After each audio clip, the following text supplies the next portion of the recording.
I grew up with science fiction. I've had a lifelong love affair with the genre, but if you look back over a lot of the history of science fiction, aside from Ursula Le Guin, so much sci-fi has been dominated by men. So let's look at some modern science fiction novels written by women that have blown my world right open repeatedly over the last few years. I'm going to start with my most recent read, which is Jin Fang's Vagabonds, translated from Chinese into English by Ken Liu. This is a tremendous work of science fiction.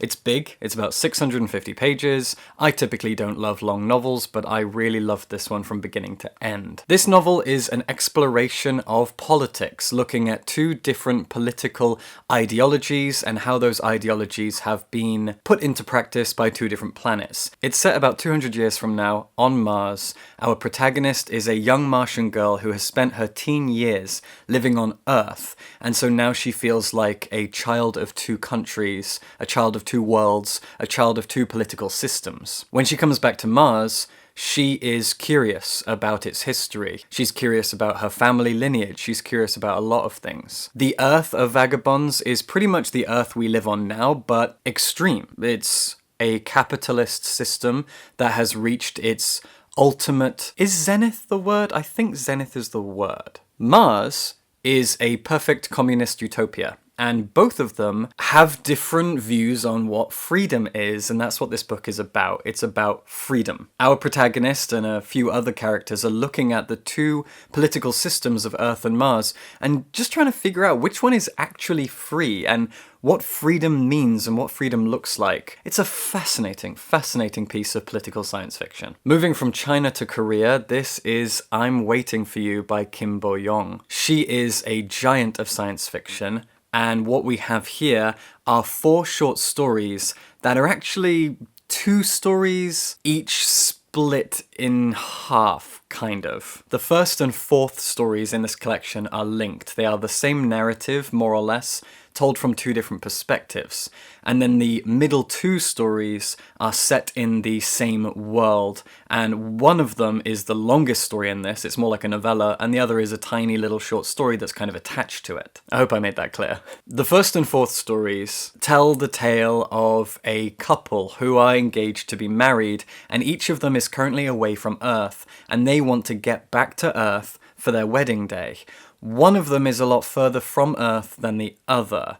One is out in the deep reaches of space, light years away. The other is a lot closer to Earth, and they have to figure out how they're going to get back to Earth at the exact same time. And there's quite a technical exploration of how space and time work and are relative to one another, and I didn't get all of it. I don't know if Kim Bo-young understands all of it, but she made me believe that she does, and that's what's important when it comes to science fiction, is the confidence of the writer. But all of that isn't really important. What's really important is the relationship between these characters. In the first story, it is the groom.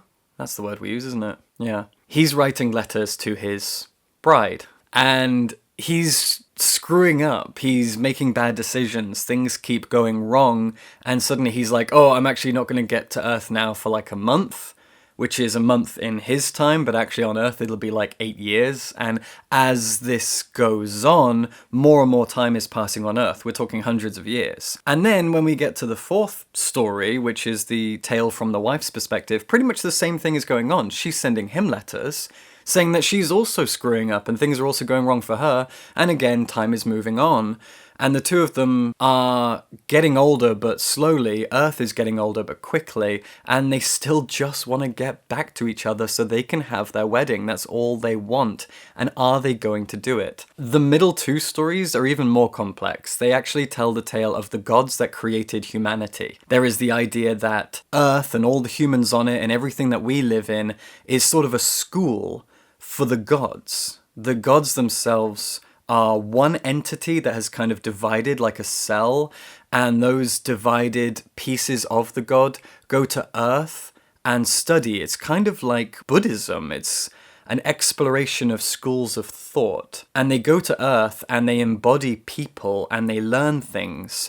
And the kind of head god, the original god, believes that the best way to study and grow and become a better person/god is to start at the bottom and be embodied as the lowest rung of humanity and struggle up through the top. But the other gods are getting annoyed at this because they're saying there is no way to actually climb the ladder. In terms of our political and economic systems, it's very difficult for someone to start at the bottom, the lowest rung of society, and actually move anywhere and do anything and learn anything because they're stuck there. And in that sense, it's a very, very anti-capitalist, critical story, which I absolutely loved. The only issue I had with it is that it is very philosophically dense, and at times some things felt like they were going over my head, but that's on me. I think we'll each take different things away from this pair of stories. But this is a miracle of a book, honestly. It put me through the emotional ringer time and time again. Next up is The Employees. This is a Danish novel by Olga Ravn, translated to English by Martin Aitken. I love this book. I love so much about it. It has become one of my favorite books I think I've ever read. It is a tiny little piece of science fiction.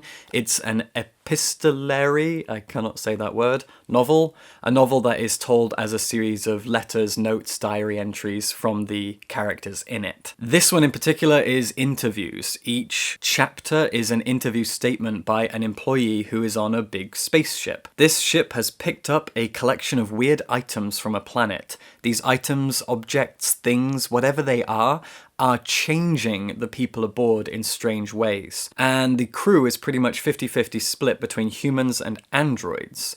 And there is slowly a rift growing between them, partly because of their differences and partly because of what these objects are doing. They're kind of a catalyst for the civil war that seems to be going on the ship slowly, bit by bit. And all the while, this invisible company that runs the ship and is interviewing all of these people is just silently watching. The camera is rolling, the microphone's on, and they don't speak, they don't say anything. You never get their perspective. They are silently watching. It is a critique of corporate culture and the way that corporations, big businesses, CEOs, whatever, they don't care about their employees and the internal politics of the system that they have created and are capitalizing on.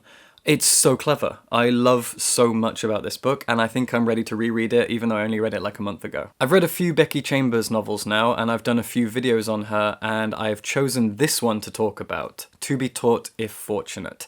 This is a piece of hard sci-fi. It is not a space opera. It is not Star Wars-esque space fantasy. This is very, very grounded in the theme of human exploration and the bounds of human creativity, human curiosity. It's a very romantic tale about what the human mind can do. It's about tenacity. It's about the search for knowledge and truth and understanding. It's about kindness. It's about all of the greatest qualities of the human mind. It is a humanist novel. If you ever feel despair towards the human race and what we're doing to the planet and what we're doing to each other, read this book. It reminds you of what the human mind is capable of, what we can do when we put our heads together. It tells the story of a small crew of people who are working for a bigger company which was entirely crowdfunded by ordinary people around the world. So it is a labor of love. It is a new NASA that is heading out into the cosmos to explore and learn and examine. It's about curiosity, that's it. Grassroots corporation created by the people for the people sends off a small crew of, I think, 4 people to a solar system, and they look at different planets and moons on that solar system. They meet a few creatures, they encounter weird weather patterns, and they struggle against the elements and against things that they didn't foresee. So it's also kind of a tale of survival. It's beautiful. Absolutely beautiful. I actually picked this book up on a whim. I was in Gaze the Word in London, and I saw The Seep, and I thought, that's a weird title. That's an interesting cover. Let's give it a go. I read the blurb and I was in.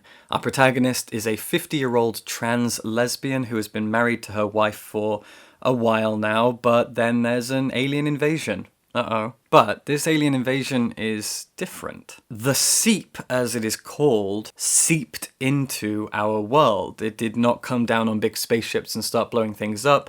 it seeped into our water supply, into our bodies, into our minds, and transformed our society from the inside out.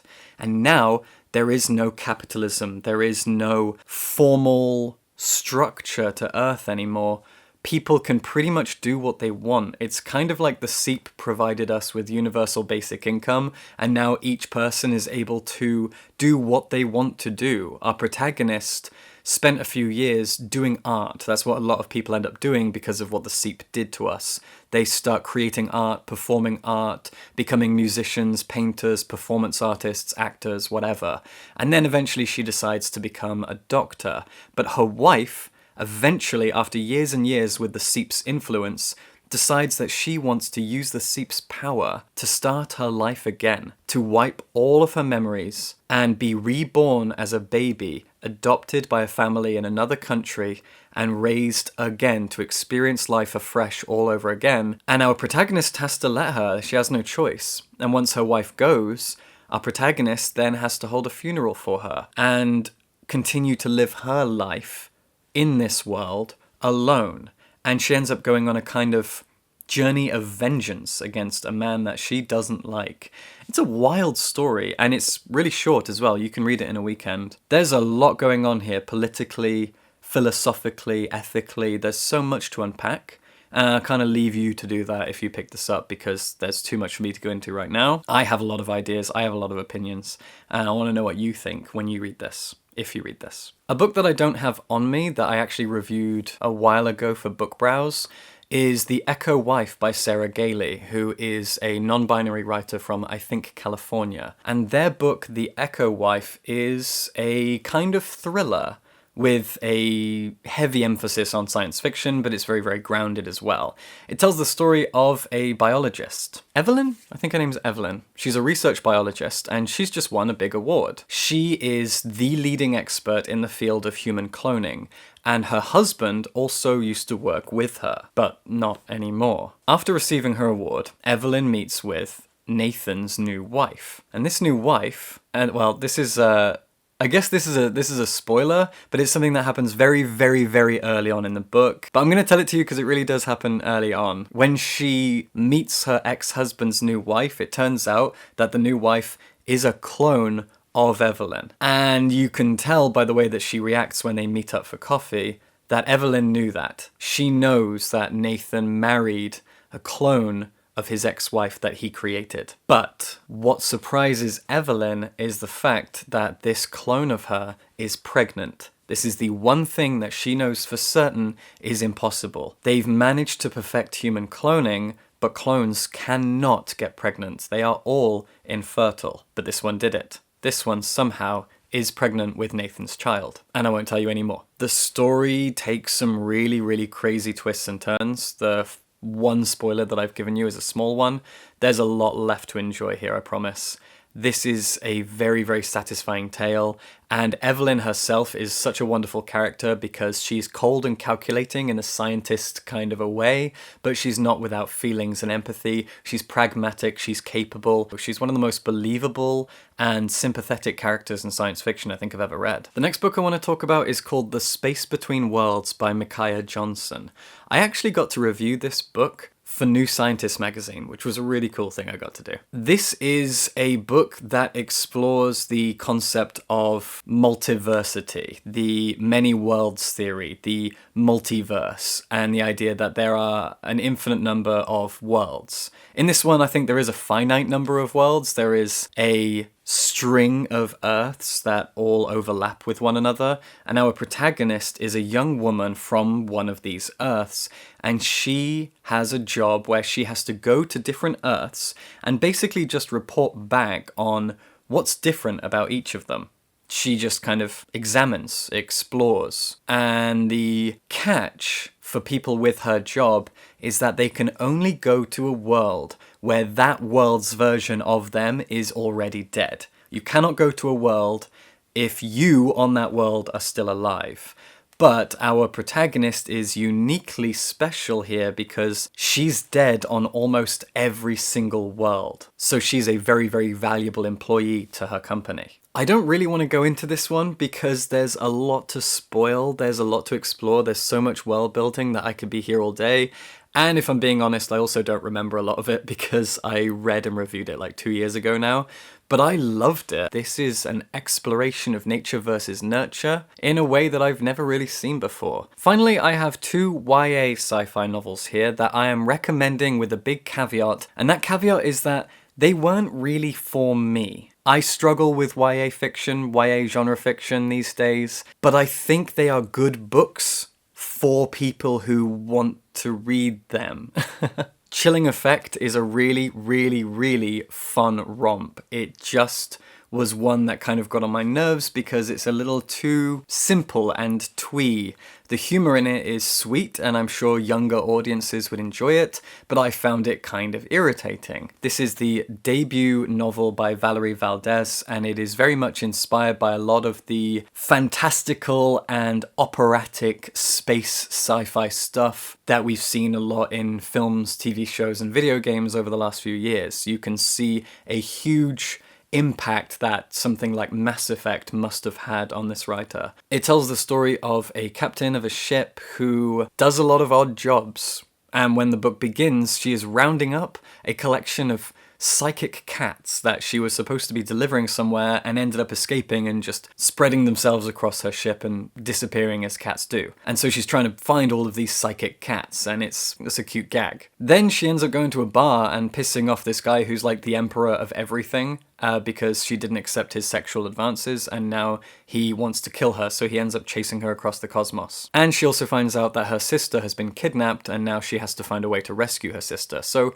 there's a lot going on. It's very much adventure focused, and our protagonist is incapable in a lot of ways and clumsy, and that makes her very likable. She kind of reminds me of someone like Nathan Drake from Uncharted. She really feels like a video game protagonist more than someone you typically see in literature, and that's not a bad thing. I kind of want someone to make a cartoon out of this. I would watch it. And pretty much everything I just said there can be afforded to this as well. This is The City in the Middle of the Night by Charlie Jane Anders. I liked this book more in terms of its world building. I bought this book because it had a big idea that it wanted to explore. It's set on a world called January, and there is a city that our protagonist lives in, and this city is on the very edge of light and dark, hot and cold. The planet is fixed in its orbit. It does not spin on its axis. So as it revolves around its sun, there is always one side facing the sun and one side not, just like our moon. And that means that the city has to sit on the very edge between light and dark, hot and cold. But our protagonist is part of this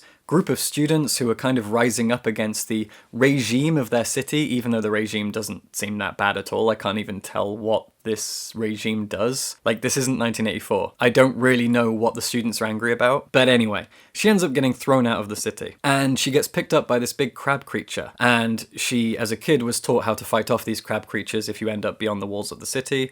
But it just picks her up and puts her on a rock. And is like, there. And then they kind of become friends. And then she just walks back into the city, crawls through a hole in the wall, and goes into hiding because she's now afraid of the police for obvious reasons. I won't tell you anymore. That's the basic setup. I really like the concept. I didn't like its execution, but once again, I think this is a great piece of YA science fiction because it introduces a lot of fun themes. It's got interesting world building and a motivation that is political and ideological, and I think instilling young readers with those ideas is very important. Getting kids thinking about protesting, getting kids thinking about being critical of their government and the system that they're living in is very, very important, and Charlie Jane Anders manages to do all of that. She just doesn't do it in a way that is detailed and clever enough for me as an adult reader. But I think there is so much value to this book for younger readers that I'm absolutely recommending it. So there you go, there's 10 recommendations, 8 that I personally recommend wholeheartedly, and 2 that I recommend to an audience that is not me, but I still think they will get a lot of value out of it. Happy reading, join my Patreon, and subscribe for books.